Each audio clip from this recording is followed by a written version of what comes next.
Presiden AS Donald Trump mengecualikan Rusia dalam daftar negara terdampak tarif impor yang mulai berlaku pada Rabu 2 April 2025. Keputusan itu bertepatan dengan kunjungan utusan investasi Presiden Rusia Vladimir Putin, Kirill Dmitriev, ke Washington.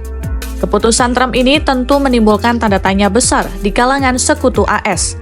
Keberpihakan Trump terhadap Rusia semakin terlihat jelas di tengah kebijakannya itu. Sementara, Ukraina yang tengah menghadapi perang justru dikenai tarif sebesar 10% oleh Trump. Belarus, Kuba, Korea Utara, dan negara lain yang menghadapi sanksi AS juga tidak dikenakan tarif tersebut. Lantas, kenapa Rusia selamat dari kebijakan tarif impor Trump? Dalam laporan media Amerika Serikat bernama Notus, salah satu alasan Rusia tidak ada dalam daftar 180 negara yang terkena tarif impor baru Trump adalah Rusia dan Amerika Serikat tidak ada perdagangan sejak sanksi perang Ukraina diberlakukan. Sebaliknya, Ukraina masuk dalam daftar tarif impor baru karena ada catatan perdagangan dengan Amerika. Sanksi-sanksi Amerika ke Rusia itu dicetuskan sejak masa pemerintahan Presiden AS ke-46 Joe Biden. Sanksi itu menyasar sektor-sektor ekonomi utama di Rusia. Sanksi juga difokuskan pada individu yang dekat dengan Presiden Vladimir Putin untuk menekan Kremlin. AS telah memperluas sanksi ini sejak tahun 2022 untuk melemahkan kemampuan Rusia dalam mendanai perangnya melawan Ukraina.